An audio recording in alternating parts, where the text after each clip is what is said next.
sakit jiwa dan raga akibat perjuangan kerasnya ingin membela nasabnya yang rungkat. Menurut kajian psikologis, orang yang banyak bicara seperti Rizik Syihab sering dikaitkan sebagai orang yang tidak banyak ilmunya, seperti ungkapan peribahasa tong kosong nyaring bunyinya, yang berarti orang yang bodoh biasanya banyak bualannya.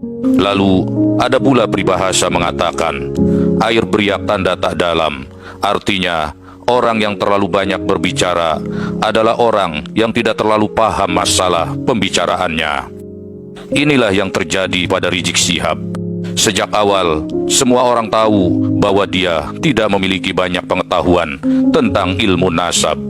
Kalaupun dia menguasai ilmu ini, pastilah dia sudah membuat bantahan langsung terhadap tesis Kiai Haji Imaduddin Usman Al-Bantani, bukan dengan bahasa-bahasa yang kasar dan penuh ancaman seperti menyebut Yahudi pesek atau begal nasab.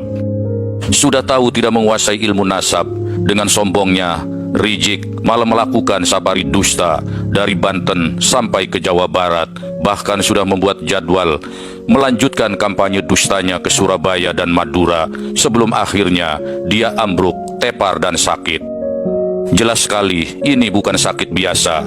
Rizik terkena tulah atau kualat karena berbohong dengan mencatut Wali Songo. Kenekatan Rizik dalam soal berbohong memang luar biasa. Meski jelas tak mengerti ilmu nasab, namun dia mati-matian membela nasabnya yang sudah rungkat dengan merangkai kebohongan ini.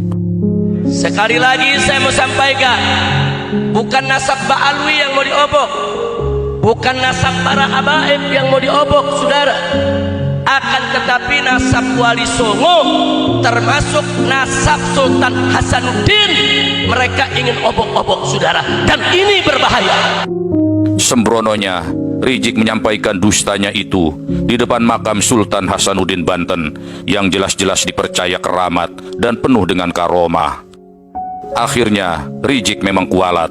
Mulutnya yang lemes penuh kebohongan, ditambah pengetahuan ilmu nasabnya yang minim, mengantarkannya pada kesalahan yang sangat fatal. Ditahu dulu, saudara, apa hubungannya dengan masyarakat Sunda, saudara? Nah, hubungannya mari kita lihat, saudara, bahwa Sunan Gunung Jati menikah dengan Nyai Rara Santang, putri Prabu Siliwangi, Raja Pajajaran Jawa Barat, saudara. Takbir, takbir.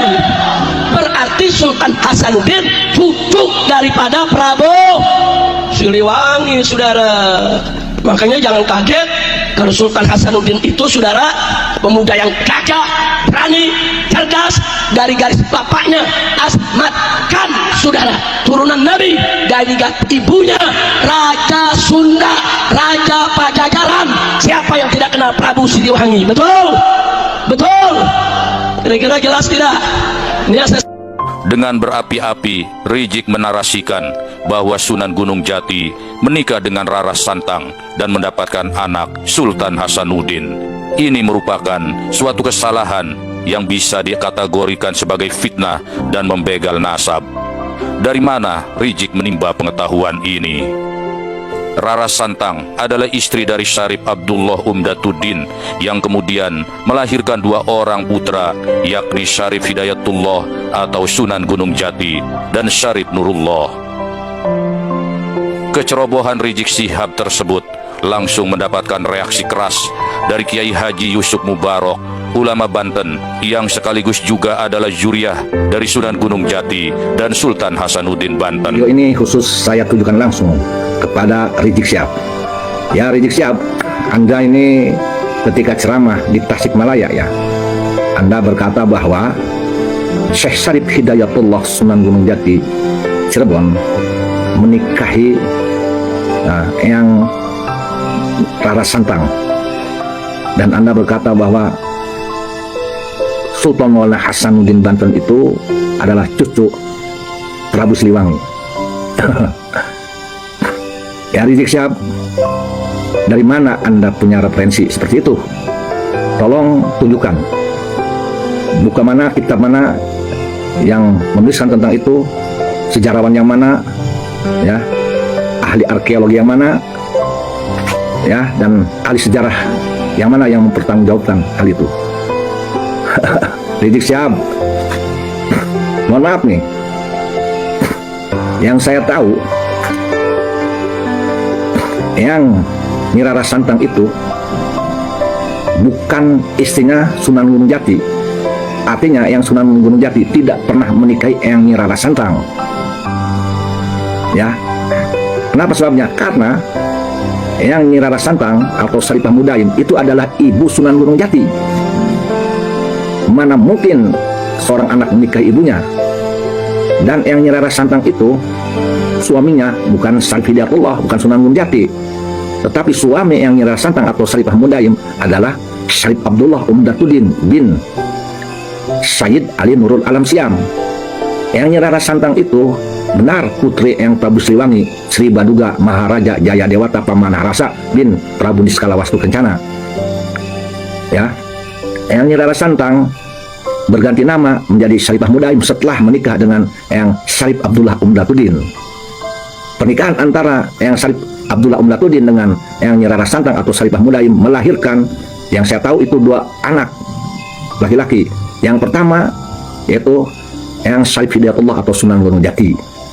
Kemudian yang kedua yaitu yang Syarif Nurullah.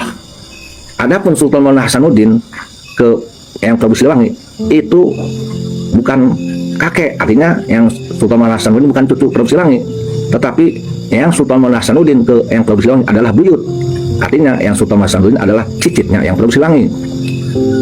Ya, dan yang Sultan Maulana Hasanuddin Banten itu bukan anak dari pernikahan yang Syarif Hidayatullah dengan Nyi Rara Santang. Ya, yang Sultan Maulana Hasanuddin adalah putra dari pernikahan yang Sunan Gunung Jati dengan yang Nyi Kawunganten binti yang Pangeran Surosowan asli orang Banten. Jadi ibunya yang Sultan Maulana Hasanuddin Banten itu Nyi Kawunganten, bukan yang Nyi Rara Santang. Saya tolak pernyataan kamu Rizik Syihab, karena menurut saya Anda salah. Saya menanya pada Anda, Rizik Syihab, yang kurang ajar siapa? Yang membelokkan sejarah siapa? Yang ngobok-ngobok nasab Sultan Hasanuddin ke Nyi Rara Santang itu siapa? Ya, jadi dalam hal ini menurut saya jelas ada pembegalan nasab, karena nasab Sultan Maulana Hasanuddin Banten itu bukan sebagai anak dari Nyi Rara Santang.